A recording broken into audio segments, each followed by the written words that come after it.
Hi guys, எல்லாருக்கும் இனிய காலை வணக்கம். இன்றைக்கி vlog 3ல் உங்கள் எல்லோரையும் பார்க்க வந்தது எனக்கு ரொம்ப ரொம்ப சந்தோஷமாக இருக்குது. vlog 2ல் நான் என்னோடய சைல்ட்ஹுட் என்னோடய ஸ்டோரிஸ்லாம் ஷேர் பண்ணும்போது நிறைய பேருக்கு அவங்களோட கிராண்ட் பேரண்ட்ஸ் ஞாபகம் வந்தது. தேங்க்யூ அப்படின்னு சொல்லியிருந்தீங்க. நானுமே அந்த வாய்ஸ் ஓவர் கொடுக்கும்போது அந்த மெமரிஸ்லாம் திருப்பியும் போய் வாழ்ந்துட்டு வந்தேன்னே சொல்லலாம்.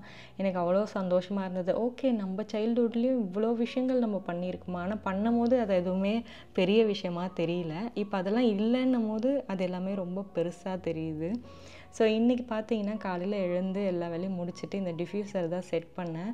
இந்த டிஃப்யூசர்லேருந்து வர வாசனை எனக்கு ரொம்ப பிடிக்கும். Vanilla flavour. நான் அப்பப்போ ஃப்ளேவர் மாற்றிக்கிட்டே இருப்பேன். அது முடிச்சுட்டு ஒரு அமைதியான பூஜை பண்ணேன்.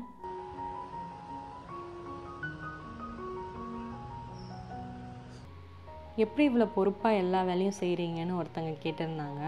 பொறுப்பு வரத்துக்கு காரணம் என்னோடய அப்பா அம்மான்னு சொல்லலாம். ஏன்னா சின்ன வயசுலேருந்தே சொல்லி கொடுத்து வளர்த்தாங்க எல்லாமே. என் அப்பாவுக்கு எப்படின்னா, பொம்பளை பசங்க நம்ம இருக்கிற வரைக்கும் நம்ம நல்லா பார்த்துப்போம், ஆனால் கல்யாணம் பண்ணி கொடுத்ததுக்கப்புறம் அவங்க வாழ்க்கை எப்படி இருக்குமோ அப்படின்ற கொஷின் மார்க் அவருக்கு நிறைய இருந்துக்கிட்டே இருந்தது. அதனால் அப்பா என்ன பண்ணாங்கன்னா, நீங்கள் பிஸ்னஸ் கற்றுக்கோங்க, ரொம்ப சின்ன வயசுலேயே பிஸ்னஸ் கற்றுக்கோ, இப்போதுலேருந்தே பழக ஆரம்பி, ஒருத்தங்க கிட்ட எப்படி பேசணும், பிஸ்னஸ் எப்படி நடத்தணும், எப்படி இன்வெஸ்ட் பண்ணணும், அது எல்லாத்தையுமே கற்றுக்கோ. அப்போல்லாம் வந்து இந்த சோஷியல் மீடியாலாம் இல்லாத காலம். அப்போ எங்கள் அப்பாவுக்கு வந்த பயம் அது. ஸோ நான் என்ன ஒரு 8th 9th அப்படி படிச்சுட்டு இருக்கும் போதே அவர் எங்களுக்கு வந்து ஆனுவல் டே லீவ்லாம் டைமில் நீங்கள் வந்து ஸ்டுடியோவுக்கு வாங்க, நான் பிஸ்னஸ் சொல்லித்தரேன் அப்படின்னு. நிறைய பேர் எங்கள் அப்பாவை கிண்டல்லாம் பண்ணியிருக்காங்க. என்ன ஸ்டுடியோவுக்கு வந்து சம்பளம் கொடுத்து வேலைக்கு ஆள் வைக்காமல் பசங்களே வச்சு வேலை வாங்கிக்கிறீங்களா அப்படின்னு. எங்கள் அப்பா அந்த வார்த்தைகள் ஹர்ட் பண்ணியிருந்தாலும் அவர் வந்து ஃப்யூச்சரில் என் பசங்க கஷ்டப்படக்கூடாது, அதுக்கு இன்றைக்கி என்னை யார் என்ன சொன்னாலும் கவலை இல்லைன்னு சொல்லி எங்களுக்கு பிஸ்னஸ் சொல்லி கொடுத்தாரு. நாங்கள் 3 பேருமே ரொம்ப ஹாப்பியாக போய் வேலை பார்ப்போம், எல்லாத்தையும் ஆசையாக கற்றுப்போம். இப்போ இருக்க டிஜிட்டல் கேமரா அதெல்லாம் கிடையாது. ஃபிலிம் ரோல் கேமராவில் ஃபோட்டோ எடுக்க கற்றுக்கிட்டோம்.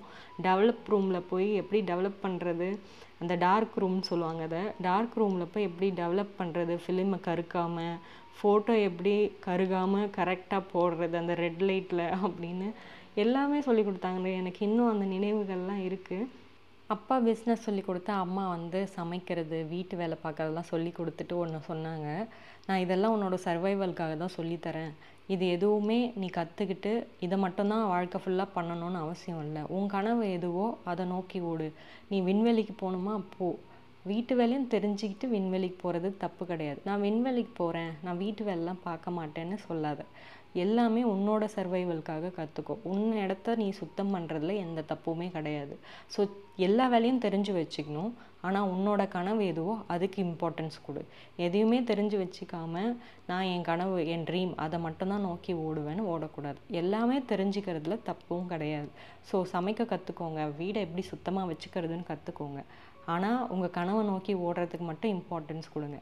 நாளைக்கு நீங்கள் நல்லா சம்பாரிச்சிங்கன்னா உங்கள் கனவு மூலிமா அதை நினைவாக்கி நீங்கள் உங்கள் வீட்டை பார்த்துக்கிறதுக்கு சம்பளம் கொடுத்து ஆள் வச்சுக்கலாம். ஆனால் அப்படி வாழ்க்கை போல நீங்களே எல்லாமே பண்ணணுன்ற சுச்சுவேஷன் வரும்போது அது எல்லாமே உங்களுக்கு தெரியறது நல்லது அப்படின்னு சொல்லி கொடுத்தாங்க. ஸோ 2 பேருமே 2 எக்ஸ்ட்ரீம். அப்பா வந்து அப்படியே ஆப்போசிட், பிஸ்னஸ் கற்றுக்கோ, பிஸ்னஸ் பண்ணு, லைஃப்பில் யாரையும் நீ நம்ப வேண்டாம் அப்படின்வாங்க. அம்மா எல்லாமே கற்றுக்கோ, எல்லாமே தெரிஞ்சிருக்கிறது நல்லது தான், நீ யாரையுமே டிபெண்ட் பண்ண வேணாம் அப்படின்னு தான் சொல்லுவாங்க. ஸோ இதனால தான் பொறுப்பு எங்கள் எல்லாருக்குமே வந்ததுக்கு காரணம் இந்த சின்ன வயசுலேருந்தே அப்படின்னு நான் நினைக்கிறேன். ஸோ இன்றைக்கி பார்த்தீங்கன்னா குக்கி கப் கேக்குக்கு நான் வந்து வெஜிடபிள் ரைஸ் தான் பண்ணேன். Beetroot, carat and sweet potato போட்டு. இந்த ரைஸ் அவங்களுக்கு ரொம்ப பிடிக்கும். வெஜிடபிள்ஸ் நிறையா இருக்கும், ரைஸ் கம்மியாக இருக்கும். இது கூடவே வந்து ஸ்பைசஸ் கொஞ்சமாக ஆட் பண்ணுவேன். லைட்டாக பெப்பர், மஞ்சப்பொடி, அப்புறம் ஜீரகப்பொடி நிறைய ஆட் பண்ணிடக்கூடாது. அந்த ஸ்பைசஸ் எதுவுமே டாமினேட் பண்ணக்கூடாது, அது எல்லாமே லைட்டாக தான் இருக்கணும். நிறைய பேர் பெட் பேரண்ட்ஸ் வந்து என்ன ஃபுட் கொடுக்குறீங்கன்னு ஷேர் பண்ணுங்கன்னு கேட்டுட்டு இருந்தீங்க. ஸோ அதனால் இந்த மாதிரி இன்க்ளூட் பண்ணுறேன் நான் கொடுக்குற சாப்பாடை ஏதாவது வீடியோவில் நான் உங்கள் கூட. ஸோ இன்றைக்கி வெஜ் மட்டும்தான், நான்வெஜ் சேர்க்கலை. நான் சொன்ன மாதிரி அவங்களுக்கு ஹைப்போ அலர்ஜிக் ட்ரீட்மெண்ட்டில் இருக்கிறதுனால சிக்கன் கண்டிப்பாக சாப்பிடவே கூடாது. சிக்கன் சாப்பிட்டாலே ஸ்கின் ரேஷஸ், ரெட்னஸ் வந்துடுது. அதனால சிக்கன் சுத்தமாக அவாய்ட் பண்ணியாச்சு. இப்போதைக்கு அவங்களுக்கு ஃபிஷ் தான் கொடுத்துக்கிட்டு இருக்கேன். ஃபிஷ் பார்த்தீங்கன்னா, இந்த மத்தி மீன் பைட்ஸ் நான் ஆல்ரெடி ஷேர் பண்ணியிருக்கேன் அதோட ரெசிபி. அது ரொம்ப பிடிக்கும் அவங்க 2 பேருக்கும். மற்ற நிறைய ஒமேகா இருக்கிற மீன் எல்லாமே நான் கொடுப்பேன். முள் இல்லாமல் கொடுக்கணும், அவ்வளோ மட்டும்தான். பாயில் பண்ணிவிட்டு முள்ளெல்லாம் எடுத்துட்டு நான் வந்து இந்த வெஜிடபிளோட கலந்து கொடுத்துட்டேன்னா நல்லா சாப்பிட்ருவாங்க. என்னோடய ஒர்க்கெல்லாம் முடித்ததுக்கப்புறம் எனக்கு ரொம்ப பிடிச்சமான விஷயம் என்னோடய காஃபியை போட்டு சுட சுட உட்காந்து ரிலாக்ஸ்டாக எவ்ரி சிப் என்ஜாய் பண்ணி குடிக்கிறது தான். அதை நான் எதுக்காகவும் யாருக்காகவும் சாக்ரிஃபைஸ் பண்ணுறதே இல்லை. ஏன்னா இந்த டைமுக்காக நான் நிறைய ஏங்கியிருக்கேன். என்னடா இது, ஒரு கப் காஃபி கூட நம்ம நிம்மதியாக குடிக்க முடியலையேன்ற டைம்லாம் எனக்குள்ளே இருந்திருக்கு. ஸோ அதனால் இந்த கப் காஃபி நான் யாருக்காகவும் சாக்ரிஃபைஸ் பண்ண மாட்டேன். நான் காஃபி குடிக்கிறேன்னா கௌதம் கூட என்னை டிஸ்டர்ப் பண்ண மாட்டான். ஓகே காஃபி குடிச்சிட்டு வா, நான் என்ன வேணுனாலும் பேசணுன்னா கூட நீ காஃபி குடிச்சிட்டு வா பேசிக்கலாம் அப்படி தான் சொல்லுவான். ஸோ அந்த காஃபி டைம் என்னோட டைம். இதை வந்து நான் vlog 1ல் சொல்லும் போது நிறைய பேர் ஆமாம் நானும் இனிமேல் அந்த ஒரு கப் காஃபி டைமையாவது எனக்குன்னு வச்சுக்கணும் அப்படின்னு சொல்லியிருந்தீங்க. தேங்க்யூ. நான் சொல்கிறது ஏதோ ஒரு விஷயத்தில் கனெக்ட் ஆகுதுன்னு நினைக்கும் போது எனக்கு ரொம்ப ஹாப்பியாக இருந்தது. இந்த ஜீரா வாட்டர் வந்து நான் கௌதம்காக பண்ணுறேன். ஸோ கௌதம்க்கு வந்து ஜீரா வாட்டர் எவ்ரிடே ஒரு லிட்டர் போட்டு வச்சுட்டேன்னா அவன் வந்து அதை குடிச்சுப்பான். காலைல எழுந்தோடனே எம்டி ஸ்டமக்கில் பாதி குடிச்சிட்டு மீதி அப்படியே இன்டர்வல் டைமில் குடிப்பாங்க. ஸோ இப்போ வந்து குக்கி கப் கேக்கு நான் வச்ச சாப்பாடு ஆறிடுச்சு, அதை கொடுக்குறேன். ரொம்ப குஷியாக சாப்பிடுவான். நான் சாப்பாடு காலையில் இந்த மாதிரி அவனுக்கு உட்கார வச்சு கொடுக்குறேன் அப்படின்னா இந்த ஃபஸ்ட் பைட் மட்டும் ஊட்டி விடணும். ஏன்னா ஊட்டி விட்டால் தான் அவர் என்னோட செல்லோன்னு நான் கன்சிடர் பண்ணுறேன்னு அவர் நினச்சிப்பார். அவனுக்கு ஊட்டி விட்டால் இவனுக்கு பிடிக்காது. ஸோ ஊட்டி விட்டுட்டு நான் எழுந்து போனதுக்கப்புறம் தான் சாப்பிடுவான். இல்லைனா அப்படியே அந்த டப்பா பக்கத்துலேயே படுத்துருவானே தவிர சாப்பிட மாட்டான். ஏன்டா அப்படி பண்ணுற அப்படின்னா, ஒரு வாய் ஊட்டி விட்டு அதோட உனக்கு என்ன வேலை அப்படின்ற மாதிரி அவன் பண்ணுவான். நான் சும்மா 2-3 வாட்டி டெஸ்ட் பண்ணேன். இந்த மாதிரி டப்பாவில் சாப்பாடு வச்சுட்டு நான் பாட்டுன்னு எழுந்து போயிடுவேன். அந்த டப்பா பக்கத்துலேயே படுத்துருவான், சாப்பிடவே மாட்டான். ஆனால் அந்த ஃபஸ்ட் பைட்டை ஊட்டி விட்டுட்டு நான் போனேன்னா ஃபுல்லாக அழகாக சாப்பிட்டுட்டு போய் படுத்துருவாங்க 2 பேரும். ஸோ ஷிட்ஸு வளர்க்கும் போது ஃபஸ்ட்டு 2 வருஷம் தலைவலி தான். நான் நிஜமாகவே சொல்கிற பேச்சையே கேட்க மாட்டாங்க. அவங்க இஷ்டத்துக்கு இருப்பாங்க. நம்ம ஒன்று சொல்கிறோன்னா அதுக்கு ஆப்போசிட்டாக ஏதாவது செய்வாங்க. 2 வருஷத்துக்கு அப்புறம் நம்ம என்ன சொன்னாலும் புரியும், என்ன சொன்னாலும் கேட்பாங்க. இவன் கூட கப் கேக் வெளியில் பல்லியை தேடி ஓடிட்டான். இவனை எங்கே காணோன்னு இவன் தேடி பின்னாடியே ஓடிட்டான். ஸோ அவங்க சாப்பிட்டு முடித்த இடத்தெல்லாம் க்ளீன் பண்ணிடுவேன் உடனே. ஏன்னா கொஞ்சம் சிந்தி தான் சாப்பிடுவாங்க. அந்த ஃபேஸ் ஃபுல்லாக முடி இருக்கிறதுனால அந்த முடியில் சாதம் பட்டு எல்லாம் கீழே சிந்தும். ஸோ காலையில் கௌதம் வீட்டுக்கு கொஞ்சம் திங்ஸ் தேவைன்னு வாங்குறதுக்கு போயிட்டு வந்துடுறேன் வெயிலுக்கு முன்னாடின்னு கிளம்பிட்டான். இவன் வந்து நானும் போவேன், ப்ளீஸ் என்னையும் அனுப்பு, கதவை திறந்து விடுன்னு என்கிட்ட கெஞ்சிகிட்டு இருந்தான். நம்ம அப்புறமா போகலாம், இப்போ வேண்டானோடனே ப்ளீஸ்ன்னு கெஞ்ச ஆரம்பிச்சிட்டான். நான் ஜன்னல் வழியாக கௌதம் கிளம்புறதை பார்த்துட்டு இருந்தேன். இவன் வந்து என்கிட்ட எங்கே போகிறாங்கன்னு வந்து பாரு நீயேனோடனே வந்து பார்த்துட்டு ப்ளீஸ் கதவை திறந்து விடு, நான் போகணுன்னுட்டு இருந்தான். எப்போவுமே கௌதம் எங்கேயாவது வெளில கிளம்புனா உடனே கூட போகணும். அதுவும் காரில் ரைட் போகிறதுனா அவ்வளோ பிடிக்கும். விட்டுட்டு போட்டால் புலம்பிகிட்டே இருப்பான். திரும்பி கௌதம் வர வரைக்கும் அந்த வாசல்கிட்டேயே படுத்துக்கிட்டு ஃபீல் பண்ணிகிட்டு இருப்பாங்க 2 பேரும். இன்றைக்கும் கௌதம் கிளம்புற வரைக்கும் காமிச்சிட்டு இருந்தேன். என்னென்ன நைஸ் வேலை பார்க்க முடியுமோ எல்லாம் பார்த்தான் கூட்டிகிட்டு போவான்ட்டு. ஆனால் விட்டுட்டு போனதுனால ஒரே ஃபீலிங்ஸ் ஆஃப் இந்தியாவாக ஆயாச்சு. ஸோ காலையில் கௌதம் வந்து வீட்டுக்கு சில திங்ஸ்லாம் தேவை, அதை வாங்கிட்டு வரேன்னு போன உடனே அவன் போயிட்டு வர கேப்பில் நான் வந்து பிரேக்ஃபாஸ்ட் செஞ்சிடலாம் அப்படின்னு. இன்றைக்கி பிரேக்ஃபாஸ்ட்டுக்கு பார்த்தீங்கன்னா சப்பாத்தி செய்யலான்னு முதல்ல ஐடியா இருந்தது. அதுக்கப்புறம் இந்த பாவ் பாஜி செஞ்சதில் பாஜி கொஞ்சம் மிச்சமாக இருந்தது. அதை போட்டே சப்பாத்தி செஞ்சிடலாம், ஏன்னா அது ஃபுல்லாக வெஜிடேபிள் தான், அதை எதுக்கு வேஸ்ட் பண்ணணும்னு சொல்லி அதே போட்டு செஞ்சேன். இந்த சப்பாத்தி டேஸ்ட்டாக தான் இருக்கும், வெஜிடேபிள் சப்பாத்தி மாதிரி. ஒன்றும் இல்லை, கோதுமை மாவில் நம்ம செஞ்சு வச்சு மிச்சம் இருந்த பாஜி போட்டுட்டு அது கூட கொஞ்சமாக ஓமம், கொஞ்சமாக கொத்தமல்லி போட்டு கொஞ்சம் எண்ணெய் சேர்த்து நல்லா பிசைஞ்சணும். ஏன்னா அந்த பாஜிலேயே உப்பு இருக்கும், அதனால உப்பு சேர்க்க வேண்டாம்.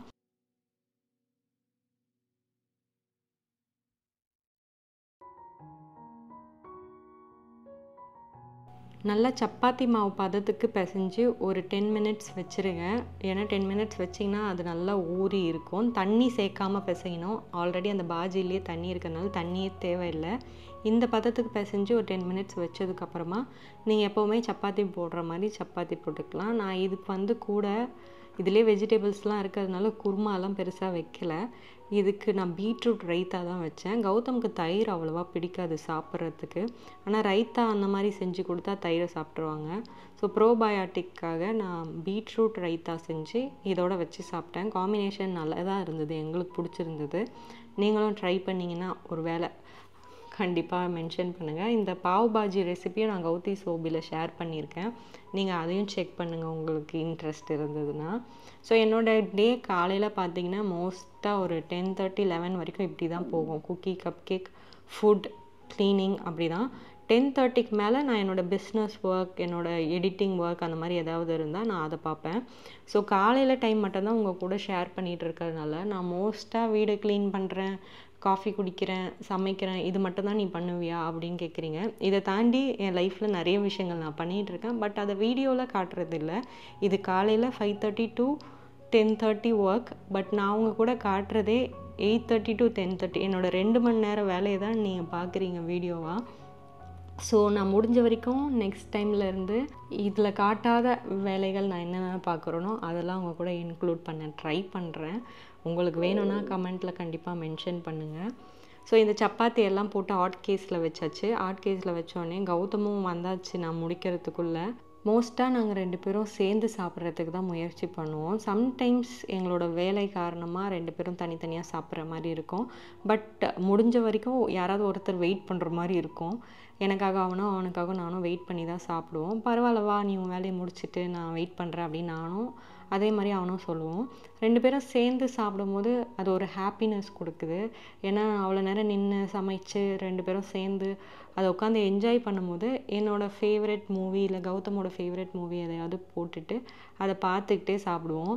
கூடவே குக்கி, கப் கேக்கும் வந்து சம்டைம்ஸ் இந்த நான்வெஜ்லாம் சாப்பிட்றோன்னா கேட்பாங்க, எனக்கும் கொடுங்களேன், கொஞ்சம் நல்லா இருக்குது வாசனை அப்படின்னு. உனக்கு உன் தட்டில் இருக்க போய் சாப்பிட்றா அப்படின்னு அவனை வச்சு காமெடி பண்ணிக்கிட்டு நாங்கள் 2 பேரும் இந்த மாதிரி தான் பேசிக்கிட்டு சாப்பிடுவோம். அந்த படத்தை பற்றி பேசுவோம். அப்புறம் சாப்பாட்டில் எது நல்லா இருந்துச்சு, எது நல்லா இல்லைன்றதையும் டிஸ்கஸ் பண்ணுவோம். நெக்ஸ்ட் டைம் இதை சேர்க்கணும், இதை சேர்க்கக்கூடாது அப்படின்னு. இப்போ கௌதம் எங்கே எழுந்து போகிறாங்க அப்படின்னு பார்த்தீங்கன்னா, எவ்ரி டைம் நான் ஃபுட் சர்வ் பண்ணும்போதும் அவங்க அப்பாவுக்கு ஃபஸ்ட் பைட் கொடுத்துட்டு வந்து தான் நெக்ஸ்ட் அவன் சாப்பிடுவான். இதை அவன் ரிச்சுவலாகவே ஃபாலோ பண்ணிகிட்ருக்கான். அது எதுவாக இருந்தாலும் ஒரு சின்னதாக ஃப்ரூட்டு இல்லை ஏதோ ஒரு ஸ்நாக்ஸ் இருந்தால் கூட ஃபஸ்ட் பைட் அங்கிள் கொடுத்துட்டு அதுக்கப்புறம் வந்து தான் அவன் வந்து சாப்பிடுவான். சாப்பிடும் போது பேசக்கூடாதுன்னு சொல்லுவாங்க. ஆனால் நாங்கள் 2 பேரும் பேசிக்கிட்டே தான் சாப்பிடுவோம். அந்த ஃபுட்டை பற்றி நிறைய பேசுவோம். இதை திருப்பி செய்யலாமா, இது நல்லா இருக்கா அப்படின்னு எல்லாமே கௌதம் ஷேர் பண்ணுவான். ரொம்ப பிடிச்சிருச்சுன்னா எனக்கு வீக்லி 3 டைம்ஸ் இதை செய் அப்படின்னு சொல்லுவான்.